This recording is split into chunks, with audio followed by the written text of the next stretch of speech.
All right, my friends, today we're back on things we should never do in our golf swing, and because we can all get off. I get off. I had a good friend looking at my swing the other day, and I was off, didn't even realize it, and it was causing me a lot of problems. And I would guess it's probably causing many of us lots of grief out there on the golf course. So we're going to fix it up right now. What we're talking about is, where are our hands in our golf swing? Are they low? Are they medium? Are they high? Where do we want them? And we get them in the right place. It will solve a lot of problems in your swing. A lot of inconsistency, and that's what golf is all about, getting more consistent so that we can avoid the lake, the bushes, the trees, the out of bounds, all that good stuff. Okay, so I was getting too low in my setup. Here, what does too low cause in the golf swing? I feel like, man, I'm athletic position. I'm down here, my knees are bent, I'm ready to rock, boom. Hands just hanging, right? Hands hanging. We want the hands hanging, right? So then I'm just down here and I feel like, man, I could really go after this. And I get some pretty good swing speed, but I was getting some inconsistencies happening as well, as you can see. So look what happens here.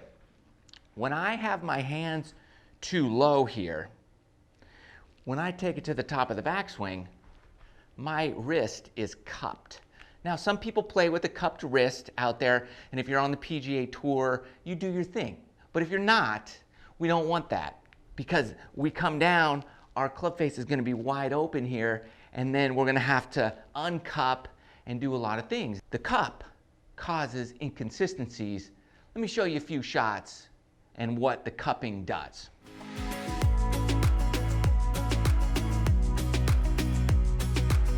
All right, that's a number of shots with the low hands, just a good solid swing, low hands, and you know, you're cupping the wrist and you got to undo it.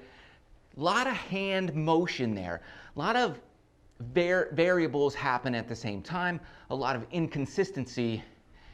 And as you can see, I'm kind of all over the planet.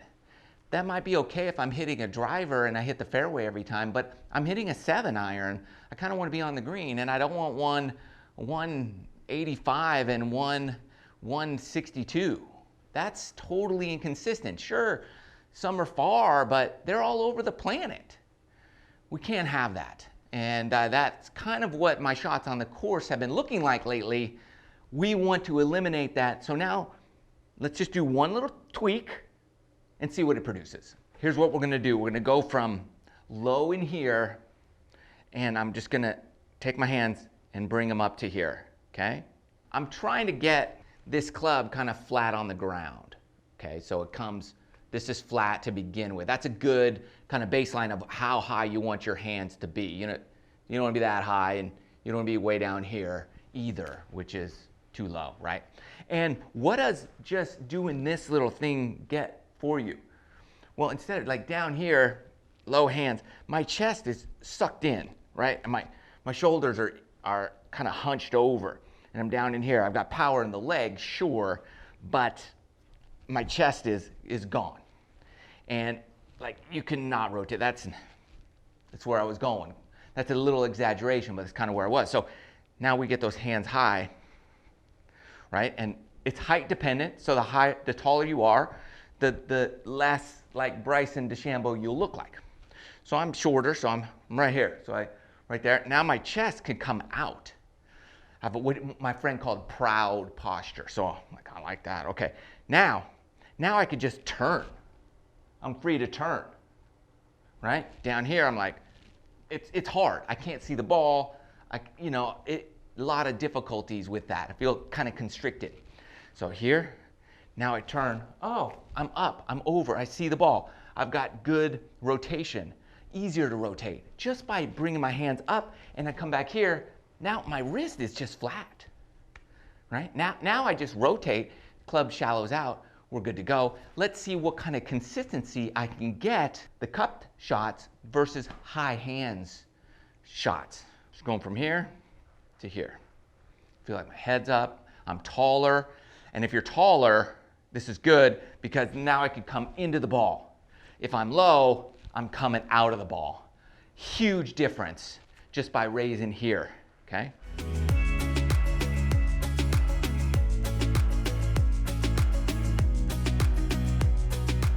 High hands grouping. I didn't hit them all perfect, okay? So I had a few bad shots in here, you know, a couple short ones, but they all had, man, they had even more distance. They were all over 180 except for one of them. And they all faded except for one of them. So pretty solid grouping there for just trying it out really for not very long. And now look, here's both of them put together. You have the purple, which is my high hands, much tighter dispersion there, versus low hands, I'm all over the planet, and lo and behold, look how much more distance I got. I'm over 180 with my 7-iron. Only 3 of them with the low hands even got to 180, and here I am thinking I'm in much more of an athletic position. Not even close. I can work with the purple dispersion. I can work with that on course. My misses are playable. They're not over here, over here, over here, over there. Now, let's just do a couple drives and see the difference with the big dog.